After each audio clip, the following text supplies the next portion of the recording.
It's time now to check your money with America's money maven, Vicki Brackens. Vicki Brackens is the president of Brackens Financial Solutions Network, LLC, and a registered representative of LPL Financial, member SIPC. Vicki, good morning. George, good morning. How are you? I'm good to see you as always. You listen, okay. I was thinking that, what was it, about a week ago? We started celebrating spring for the second time. Yes, we did. The third time is going to be the charm. Yes, it is. Okay, all right. But I'm doing pretty well, George. We've had a lot of things that have happened this week, so I'm going to go right into those things, because I'm sure right now there may be a few people out there who are getting a little bit concerned about gas lines. Now, yes, you and I are, especially Vicki, old enough to remember the oil and gas embargo. In fact, that is the reason I actually moved to upstate New York, because I was living in Houston at the time that took place and was sitting in 2-hour gas lines. And for some reason up on the East Coast, the oil and gas embargo really wasn't as big a deal. But we're right now getting a little bit concerned, primarily because of the difference. Okay, you know, back in the day, if there was an oil disruption in a pipeline, it was because something broke or somebody blew something up. Now, because of the connectivity that we all have around the world, as far as how our systems are interconnected, when there is a disruption or a hack, in this case, within one system, it just kind of bleeds through all the other systems. So, right, you know.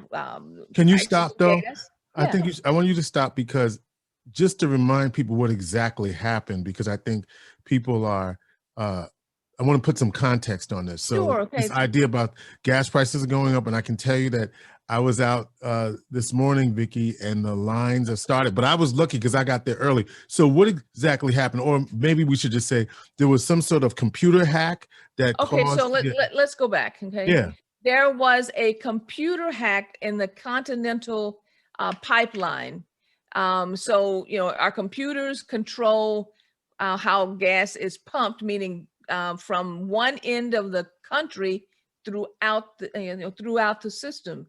When that system was hacked by computer hackers, they disrupted the infrastructure that moves gas from one place to another. So now what they had to do for safety reasons, because they really, you know, when things are interconnected that way, you really don't know if it's just one thing that's been compromised or many things that have been compromised. So for safety reasons, they had to shut the entire system down. By shutting down that entire system, it means now that that crude and gasoline is not pumping across the East Coast, actually from all the way, I believe it is from Texas, all the way up to probably Maine, because that's how that pipeline runs. And that is going to make it more difficult to feed the system with the fuel that's necessary to go out to gas stations and for power stations and all of those types of things. The question becomes, and I don't know the answer to this, because this is what's called a ransomware type hack, where someone interrupts your computer system and tells you, I'll give you control back if you pay me X amount of dollars. So how the Continental Pipeline organization is going to you know, what decisions they're going to make, that's still up to them. But that's what has happened. And so now the amount of fuel, the amount of gasoline available for pumping, available to put into your cars and your trucks and your motorcycles, is dwindling each day because the system has been disrupted. And that's why you're starting to see lines. You know, the lines, okay, started out being much longer in the southern states. We still had a good amount of fuel on the East Coast, but that is also starting to be impacted. And you've seen it in the price at the pump. Right. Supply and demand. That's all it really is. Okay. So, you know, and a lot of people, I'm sure, are getting a little panicky and, you know, hoarding and putting gas in all kinds of things. And it's really fun. It's not funny. I'm sorry, that's not the right way of saying it, but it's because we are right at the cusp of restarting the economy and everybody getting back on the road. If this has happened 3 months ago, who cared? Right. Nobody's going anyplace. You know, I had the same tank of gas in my car for 4 months before I actually used it. Okay? Because maybe went to Wegmans, which was less than 4 miles down the road twice a month.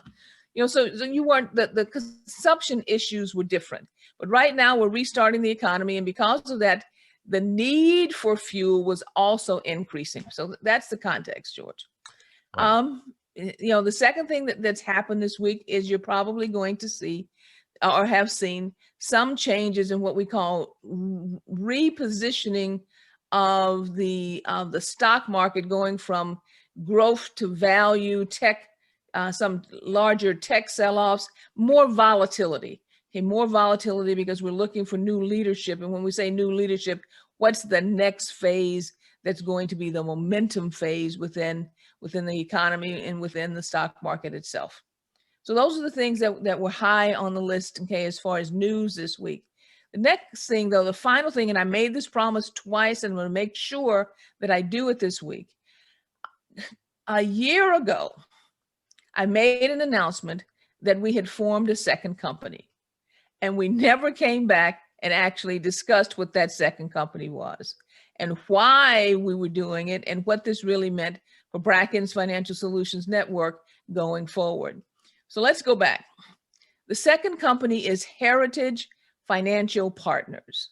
Heritage Financial Partners is an affiliation firm that my partner and I, who is Kenneth J. Royster out of First Genesis of Virginia, formed with one particular message and mission at hand.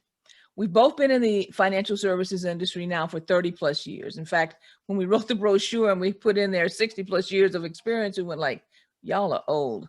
But anyway, we've been in this business for a very, very long time. It's been a very good career for us, and we believe that we've helped lots of people. But when you start to talk about scale and the need for generational wealth, you need a much bigger footprint in order for that to happen. We looked around and realized, you know something, but it just finally dawned on you that there really has not been that much of an increase in the numbers of particularly African American and Latino advisors in this industry in our entire 30 years. It was roughly about 3 to 5% when we started. It's still 3 to 5%. When we have a population who has a greater need and that represents a greater number of individuals within the marketplace. We're not exclusionary by design, but we do know that in order for there to be progress within particular communities, there are cultural norms and cultural considerations that are important to incorporate into the types of financial education, the types of conversations, and the comfortability of those communities. So we said, you know what we need to do? We need to be part of an effort to increase the numbers of African American and Latino advisors into this space, into financial planning, investment management, because if somebody doesn't take this step, no one will. So we formed Heritage Financial Partners as a joint effort to increase the numbers of African American advisors and Latino advisors in the marketplace. We are in a hiring mode. Listen to me, George. Mm-hmm. I want to talk to individuals who either are already financial advisors who would benefit from having a greater collaboration, and individuals who are either career changers or entering the field who have an interest for this. So give me a call, area code 315-930-4499, or go to heritagefinancialpartners.com. Brackens Financial Solutions Network and First Genesis are affiliates of. We are not going anywhere. We are growing and expanding through this additional effort. 315-930-4499 or info@heritagefinancialpartners.com. Or of course, you can always reach me through Brackens Financial Solutions Network here in Syracuse, New York. this point, Good. George, I'll say Our our plate plate is full. Yeah, and your email also is info@brackensfsn.com. Vicki Thank you. Brackens is the Thank you. president of Brackens Financial Solutions Network, LLC, a registered representative of LPL Financial, member SIPC, America's Money Maven, and she is hiring, y'all. Check it out.